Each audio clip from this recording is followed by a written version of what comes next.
I thought about it that what do I wish I had known at 25, and I just thought like, because that's like a benchmark age, like you're kind of in the middle of your 20s and you're almost 30, and it's really like a pivotal time in your life. And what do I wish I had known at 25, and what advice do I want to give women who are 25? So here goes. I have seven things I wish I knew at 25 that I hope you know today that will just make your life easier.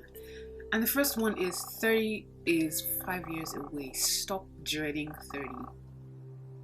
It's surprising how the minute you turn 25, you're already thinking, oh my god, I'll soon be 30. I haven't done anything with my life. There's so many goals I have to achieve. And we're just in this era of just those ridiculous 30 under 30 lists where we're under pressure that makes no sense. And as soon as you turn 25, you're already thinking about it. Oh my god, I'm going to be 30 soon. I need to do this. I need to do that. I don't have any more time. And it's ridiculous. It's ridiculous that at 30 we think we have no more time. Oprah became a billionaire at 49. Cheryl Lee Ralph just won her first Emmy at 65. We have time. You have time. Don't let society rush you into thinking, oh, I have to be a millionaire by 30. I have to get married and have children by 30.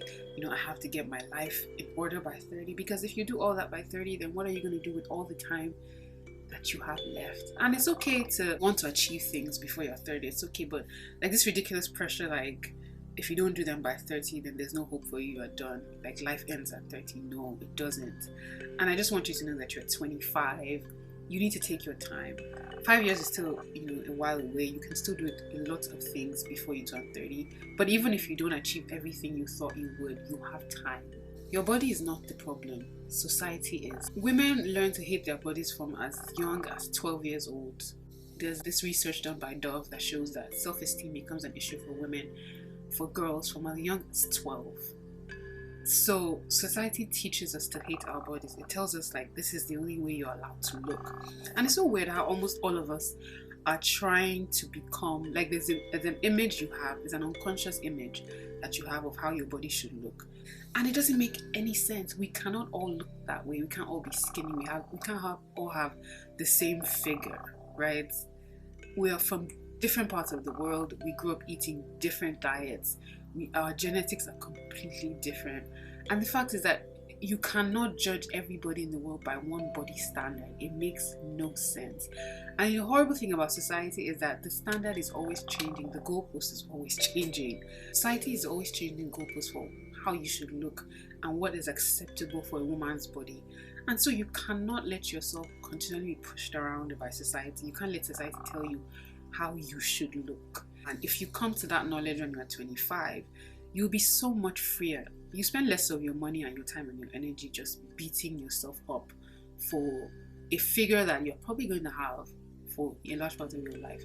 I'm not saying don't work out and don't improve your body. Definitely do that, but do it from a place of self-compassion or self-love, or understanding that the lens with which you are looking at your body is a flawed one. If you're looking with the eyes of society, you're never going to feel good enough. You're never going to feel beautiful enough. So you need to look at yourself through eyes of love. Isolation is a dream killer. When I was 25, I was focused on just doing my best and working hard and trying to build the career of my dreams. And there's nothing wrong with that, but I did not prioritize relationships. And that was a big mistake that I made. People who have healthy relationships, who form a healthy network in their career, they can almost coast throughout because you always have somebody to recommend you for the next opportunity. And honestly, apart from that, relationships just make life easier. Like just having people around you to support you through your vulnerable moments, through your difficult times. I mean, if COVID didn't teach us anything, it taught us that family and friends are like the most important thing. Like careers are good, but like jobs can go belly up overnight because even if your company loves you, if they stop making money or the industry becomes obsolete, they're gonna have to let you go. But your family members, your friends, if you invest in those relationships, they're gonna be with you for life. Just build your unit is what I'm saying. Focus on relationships. A mistake that a lot of us make when we're in our 20s is that we just want to be lone rangers, right? You don't want to. You think, oh, let me just do mine. Let me just focus on me. Let me just do me. So don't isolate yourself. Avoid isolation, and don't just build healthy relationships with people who actually like you. The last boy you loved is not the last boy you ever love. By the time you're 25, you've probably experienced a major heartbreak. The thing about heartbreak and just pain generally is when you're in it, you feel like it's all over. This is, I can never expect to recover from this. I remember during that breakup, I just thought, in fact, I just want to die. I don't want to live anymore. And when you're 25 and your heart is broken and it feels like everybody else is moving ahead of you, we tell ourselves that, but it's just a lie because everybody's dealing with their own issues. It's easy to look at somebody from afar and think, wow, their life is perfect. They have everything that I want, and I don't want any. I don't have anything. That's a lie. So I just want you to know that you will love again. Love, even better love than you had before, because now you'll be in a healthier place. You'll be smarter, you'll be more mature, you'll be able to pick people who are actually good for you. So don't give up hope. Don't let other people's opinions define you. When you're a 25-year-old woman, everybody thinks they know what you should do, and everybody's trying to make your decisions for you, right? You can be bound by, oh, this is who your family expects you to be, this is who your friends expect you to be. And sometimes in doing all of that, you lose your own voice. There's nothing wrong with listening to good advice and listening to your community, but especially at this time of your life, your inner guide is so important, because your intuition will always tell you your own path. It will always show you your own path. And sometimes really, if you're a woman who's just called to like a different life, like you're a creative or somebody who's just trying to do what has never been done before, there's almost nobody else who can tell you the best thing for you, right? They can guide you, they can advise you, but there's some decisions that you just need to make on your own. I went to law school and I decided that I wanted to be a writer afterwards, and now I went to film school. I've just done things differently, and as much as my parents love me and they've given me good advice, and I've listened to their advice sometimes, there's just some decisions that they just couldn't understand, and that I had to just trust myself and trust God and just trust my spirit and my intuition. So what I'm saying is, other people have opinions about you and your capacity and what is possible for you and what you can achieve. I remember Michelle Obama saying how she wanted to go to Princeton, and people were telling her, well, that's too much for you. People like you don't go there. But she went and she did well, and well, you know what happened? She was the first lady of the United States of America. So your inner guide right now, you're not too young to know what is right. You know exactly the life that you should be living. You know the life of your dreams. You know the path. Your heart knows the path.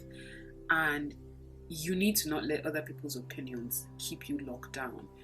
The fear of other people's opinions has destroyed more dreams and more lives than anything else. Constantly asking, oh, what will people say? What will people think of me? And we all have that fear. If you listen to anybody who's maybe started a YouTube channel or a blog, they'll be like, they thought their friends were going to judge them and their family members were going to laugh at them. And sometimes people will laugh at you. It's unfortunate, but it's not because of you really. It's because you're stepping out and doing things that they're afraid to do. And you just have to trust your heart, and you just have to go in the direction that your heart is leading you. Don't let other people's opinions stop you from living the life of your dreams. You're young, you have time, you can figure things out. You're not broken, you're only human. I know a lot of bad things have happened to you. I know that you have had your heart broken, you've been disappointed, you've lost friends, you've lost opportunities. Like when you're 25, everybody feels like, well, you've not seen anything, you don't know what life is like. But I remember being 25 and being so burdened, because I had like all this emotional pressure, all this mental pressure, just all this. I had the weight of my own dreams to carry. I had the weight of my parents' expectations. I had the weight of society's expectations of my life, and I was just really troubled. In the middle of that, I just felt like, what's wrong with me? Why am I like this? And you can look at other people and think, well, they have it all together, but they don't really have it all together. We're all just putting on a brave face. There's no life without challenges. And I just want you to know that you're human. It's okay for you to feel pain, for you to hurt. Just put one foot in front of the other. It won't always be like this, right? It won't always be like this. You will have better days. But don't think that there's something wrong with you. There's nothing wrong with you. You're having a human experience.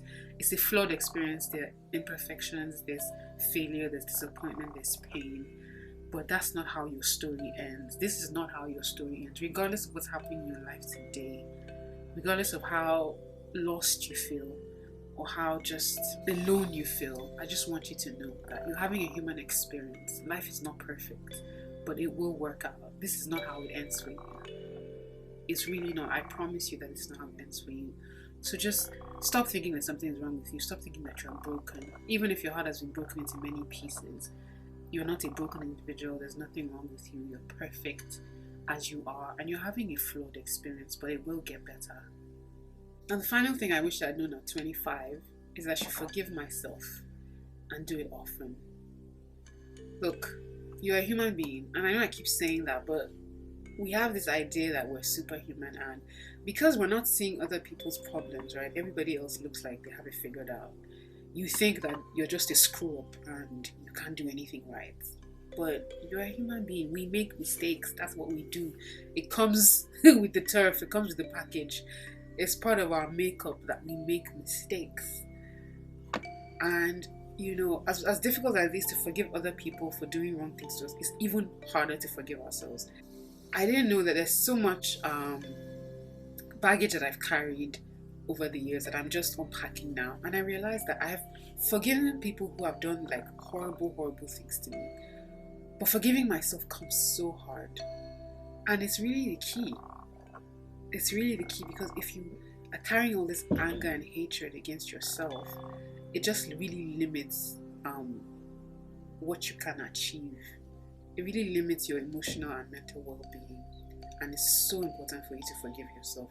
It's so important for you to look within and look at, all the mistakes that you've made and just things that you should have done better. But like Maya Angelou says, now that you know better, you will do better. So just forgive yourself and do it every day. Every day, come to the end of the day and ask yourself, what did I do wrong today? What did I do that I didn't like? And just give yourself grace. Forgive yourself. Act like maybe your best friend hurt you and you just value the relationship and you don't want to lose her.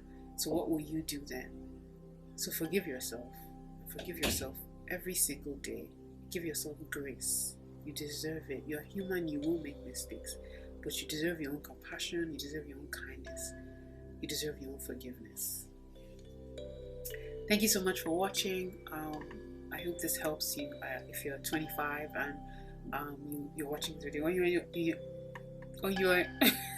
20s and you're watching this video. Just leave me a comment and let me know which point resonated with you the most. If you're above 25, let me know your advice, or let us know your advice for people who are 25 and in their 20s. Thank you so much for watching. See you next time. Bye. Once again, July, if you forgot to turn on the mic.